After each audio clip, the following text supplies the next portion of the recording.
Maka prakteknya dari perintah Rasulullah, alaikum bisunnati, peganglah sunnah ini. Semua tinggal. Dan ajak mereka ini. Jangan ikuti perasaan, ikutilah sunnah. Jangan ikuti pikiran kamu, ikutilah sunnah. Jangan ikuti nenek moyangmu, ikutilah sunnah. Jangan ikuti adat istiadatmu, tapi ikuti sunnah. Kalau kebetulan adatnya tidak bertentangan dengan sunnah, ya silakan. Tetapi kalau bertentangan, kamu harus lebih berpegang dengan sunnah. Alaikum bisunnah. Kalau masing-masing mempertahankan adatnya, kampung satu dengan kampung yang lain berbeda adatnya, apa yang terjadi? Ini agama Islam yang ke timur-timuran. Ini agama Islam yang ke barat-baratan. Ini agama Islam yang ke ciamis-ciamisan. Ini agama Islam yang ke desa anu. Tiap desa punya adat. Rusak agama ini, hancur. Demikian pula kalau dibiarkan orang berpikir dengan otaknya sendiri. Saya pikir sekarang ini tidak berlaku sunnah. Loh, sunnah digeser dengan kalimat saya pikir. Astagfirullahaladzim. Kamu berarti orang yang paling sombong di dunia. Merasa lebih pintar dari Rasulullah SAW. Merasa otakmu itu lebih hebat dari Rasulullah SAW. Maka ikhwan fillah a'azakumullah, wasiat ini sangat penting. Alaikum bisunnati wa sunnatil khulafaur rasyidin al-mahdiyyin. Tamassaku biha wa 'addu 'alaiha bin nawajid.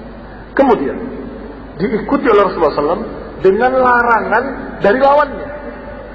Wa iyyakum wa muhdatsatil umur.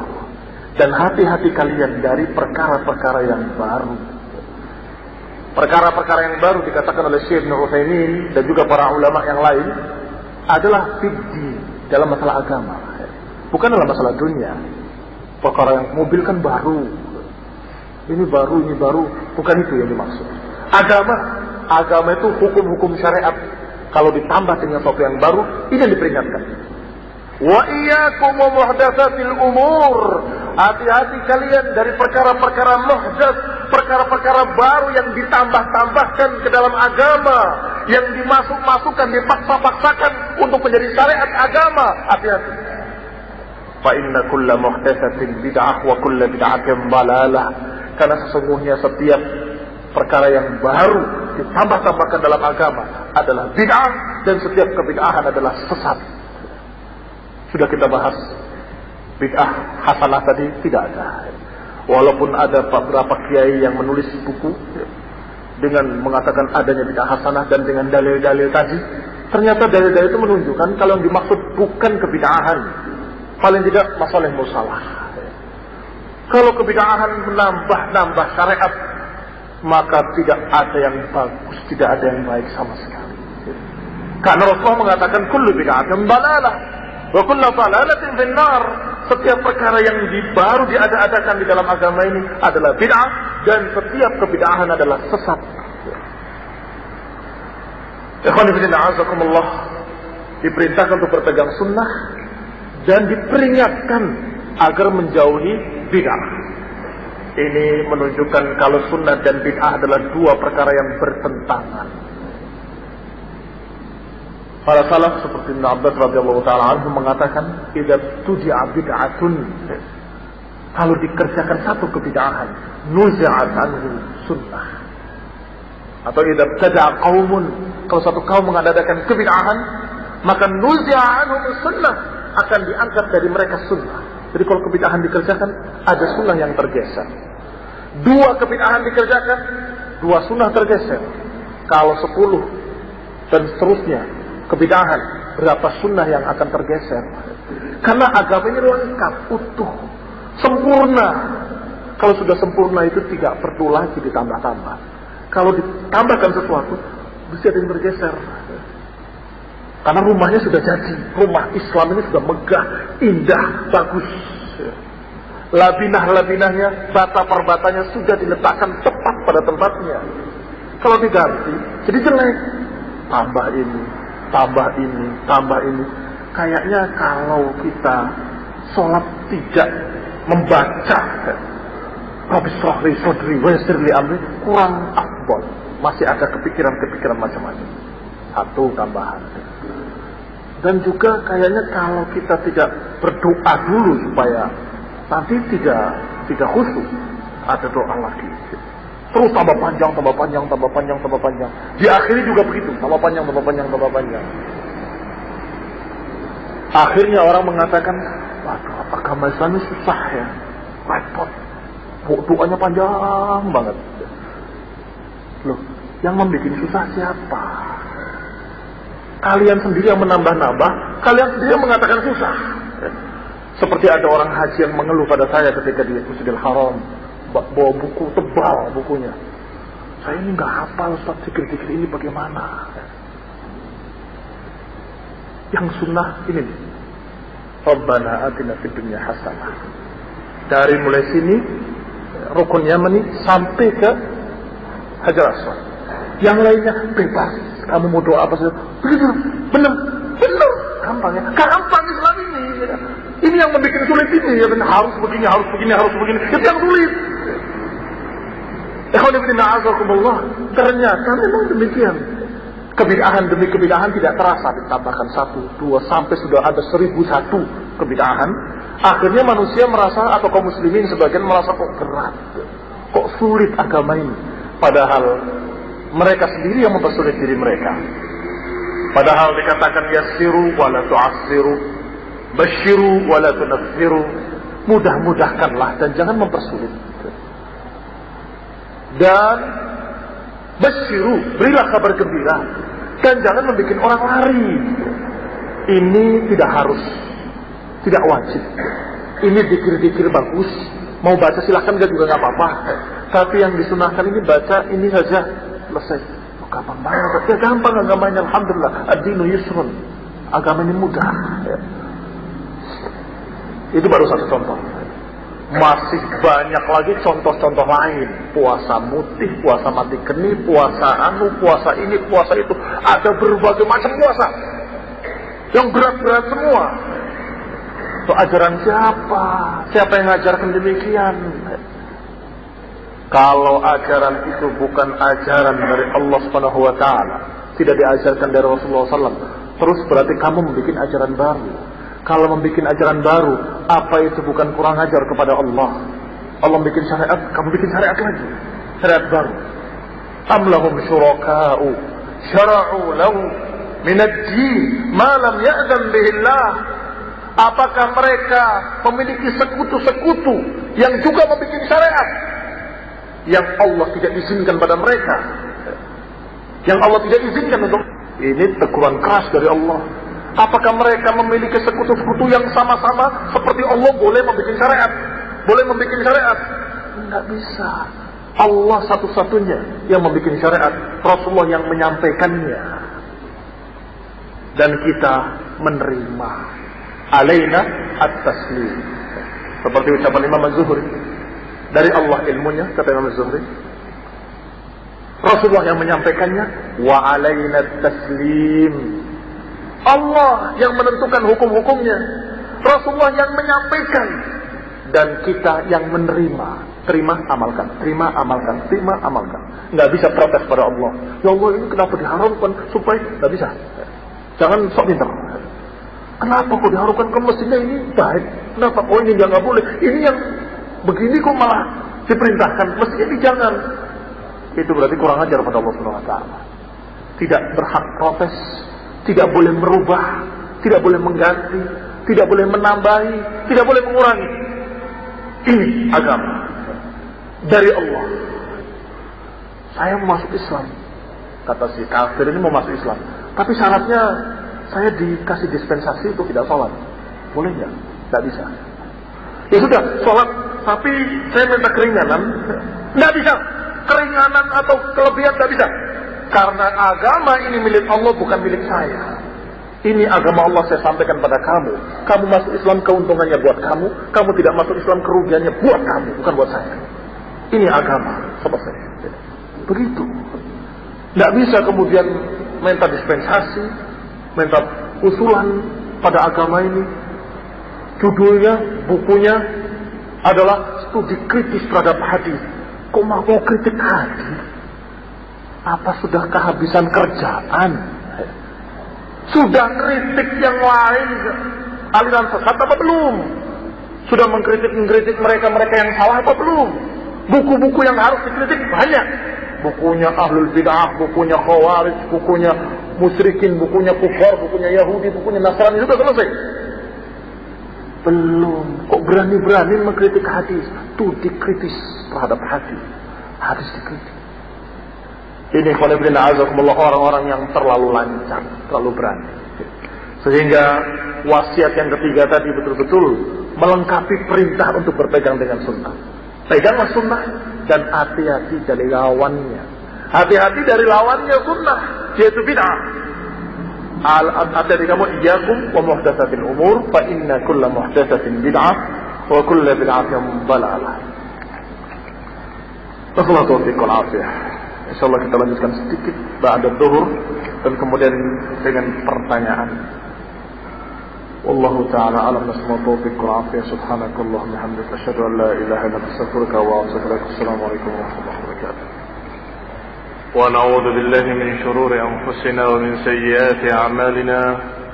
Man yahdihillahu fala mudilla lahu wa man yudlil fala hadiya lahu. وأشهد أن لا إله إلا الله وحده لا شريك له وأشهد أن محمدا عبده ورسوله صلى الله عليه وعلى آله وأصحابه والتابعين وتابع التابعين ومن تبعهم بإحسان إلى يوم الدين. يا أيها الذين آمنوا اتقوا الله حق تقاته ولا تموتن إلا وأنتم مسلمون. يا أيها الناس اتقوا ربكم الذي خلقكم من نفس واحدة وخلق منها زوجها وبث منهما رجالا كثيرا ونساء واتقوا الله الذي تساءلون به والأرحام إن الله كان عليكم رقيبا. يا أيها الذين آمنوا اتقوا الله وقولوا قولا سديدا يصلح لكم أعمالكم ويغفر لكم ذنوبكم ومن يطع الله ورسوله فقد فاز فوزا عظيما. أما بعد فإن خير الحديث كتاب الله وخير الهدي هدي محمد صلى الله عليه وعلى آله وسلم وشر الأمور محدثاتها فإن كل محدثة بدعة وكل بدعة ضلالة وكل ضلالة من النار. Ikhwani fillah, a'azakumullah. Kita dapatkan dari hadis tadi 4 wasiat dari Rasulullah sallallahu alaihi wa ala alihi wasallam. Pertama, wasiat untuk bertakwa kepada Allah Subhanahu wa taala. Yang kedua, wasiat untuk tetap sabar menghadapi penguasa yang masih muslim, tidak memberontak, tidak menentangnya, apalagi menghalalkan darah mereka. Dan yang ketiga adalah wasiat untuk i'tisam dengan sunnah. Alaikum bisunnati wa sunnatil khulafa'ir rasyidin al-mahdiyyin. Tamassaku biha wa 'addu 'alaiha bin nawajid. Dan yang keempat adalah wasiat untuk menghindari kebid'ahan dengan peringatan dari Rasulullah SAW, iyyakum wa muhdatsatil umur fa inna kulla muhdatsatin bid'ah wa kulla bid'atin dhalalah. Ketahuilah, sesungguhnya perkara-perkara yang baru diada-adakan dalam din adalah bid'ah, dan setiap kebid'ahan adalah kesesatan. Maka 4 prinsip ini merupakan wasiat Rasulullah SAW. Kalau ada kelompok-kelompok yang membesar-besarkan wasiat seperti kelompok Syiah, bahwa wasiat Rasulullah itu wasiat Rasulullah, selalu membesar-besarkan wasiat Rasulullah SAW, maka kita katakan pada mereka yang jelas-jelas Rasulullah mengatakan usikum adalah ini, usikum, aku wasiatkan kepada kalian untuk bertakwa pada Allah dan untuk tetap taat dan patuh pada penguasa kalian. Dan ketiga, alaikum bisunnah, untuk tetap berpegang dengan sunnah. Dan yang keempat, hati-hati dari bid'ah. Kalian bicaranya wasiat Rasulullah mewasiatkan pada Ali, Rasulullah wasiat pada Ali, tapi kalian tidak memperhatikan wasiat Rasulullah yang ini. Tidak memperhatikan wasiat untuk takwa, tidak memperhatikan wasiat untuk tunduk pada penguasanya, tidak memperhatikan wasiat untuk tetap berpegang dengan sunnah, dan tidak memegang wasiat untuk menghindari bid'ah. Justru mereka yang paling banyak membuat bid'ah. Bahkan kaum Syiah Rafidhah menganggap bahwa imam-imamnya berhak merubah syariat. Bagaimana akan memegang alaikum bisunnati?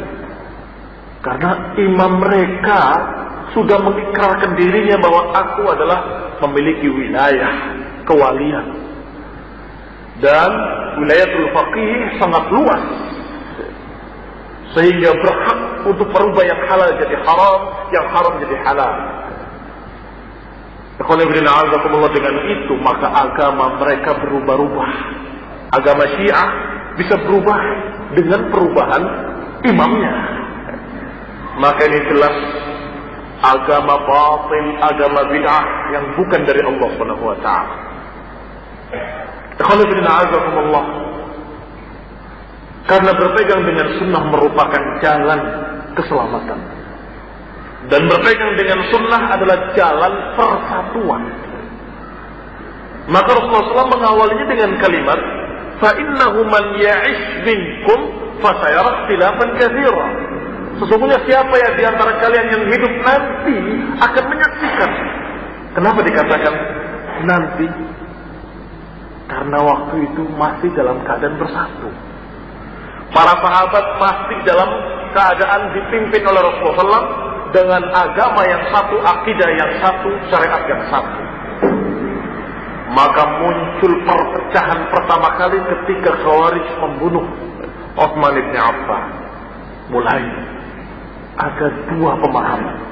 Para sahabat melindungi Utsman bin Affan radhiyallahu anhu, membikin pagar betis dan mengingatkan mereka dengan nama Allah, ittaqullah ya ma'syarul qurra, ittaqullah wahai para pembaca Al-Quran. Subhanallah, fitnah dalam fitnah.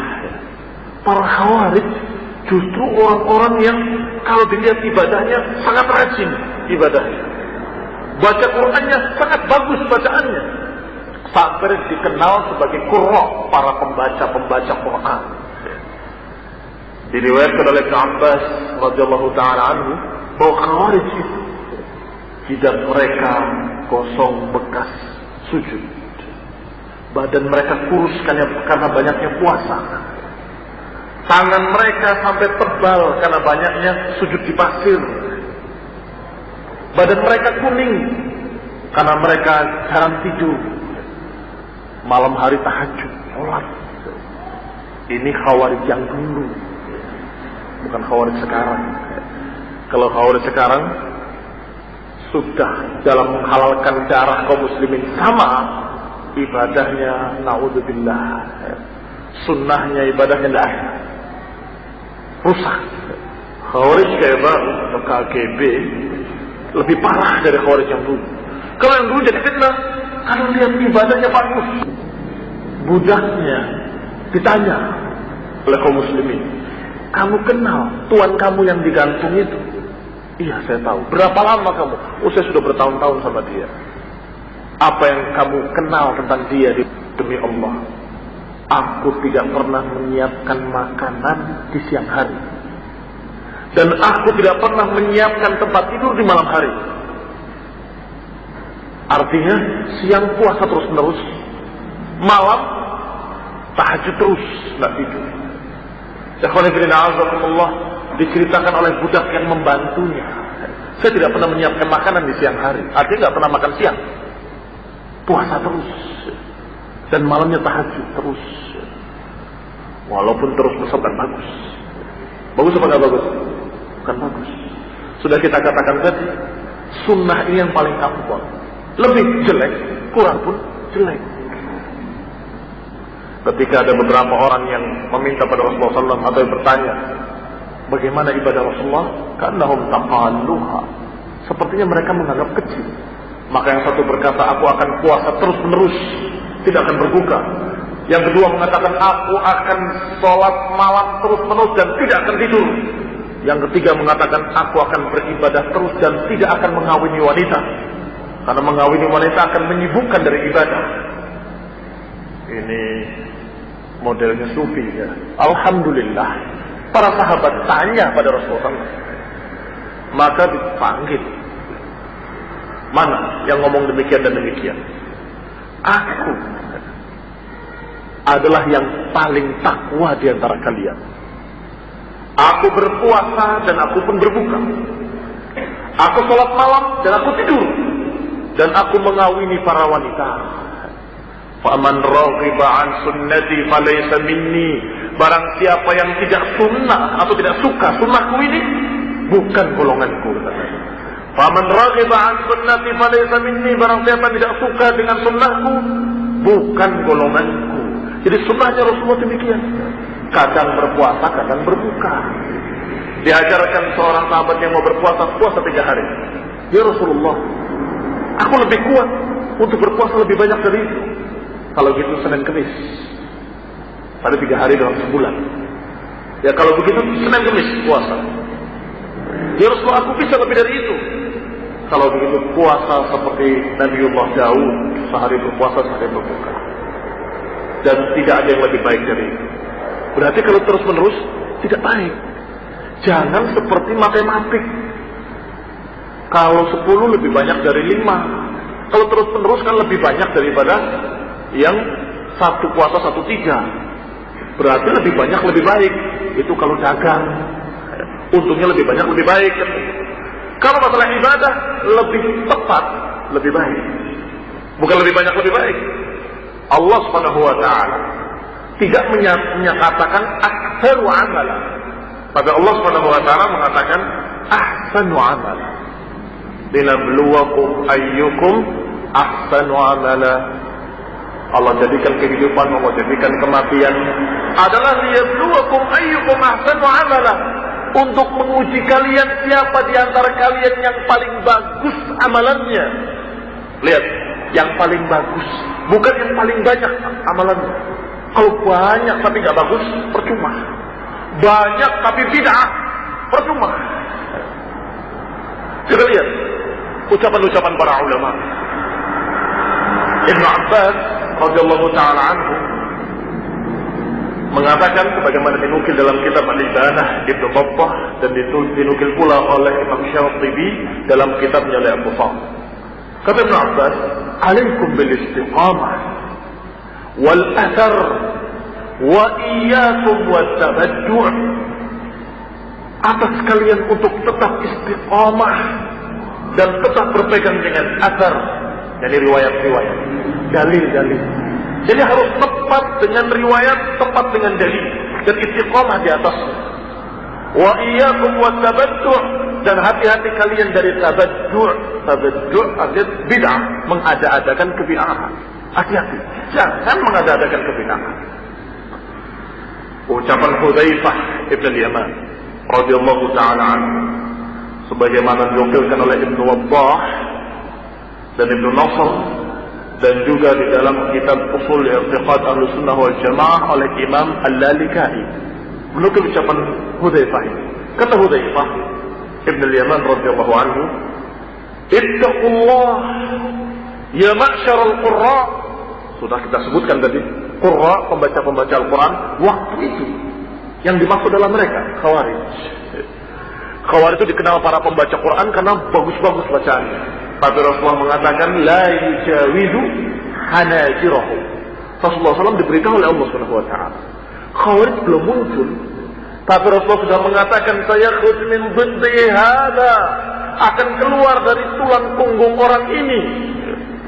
Dzul Khuwaisirah yang kurang ajar kepada Rasulullah, sang munafik yang ketika Rasulullah membagi bagian ghanimah, dia mengatakan, "Ya Muhammad, i'dil." dengan mata yang melotot merah, dengan urat leher yang menggelembung, dengan melotot mengatakan, "Adilnya Muhammad, berbuat adillah wahai Muhammad sallallahu alaihi wasallam." Betapa sakitnya Rasulullah SAW dituduh oleh si munafik ini dengan tidak adil.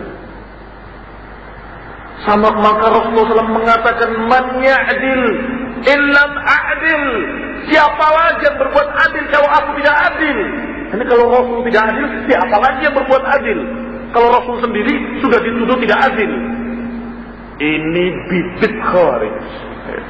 Bibitnya Khawarij, karena Rasulullah mengatakan akan keluar dari turunan orang ini.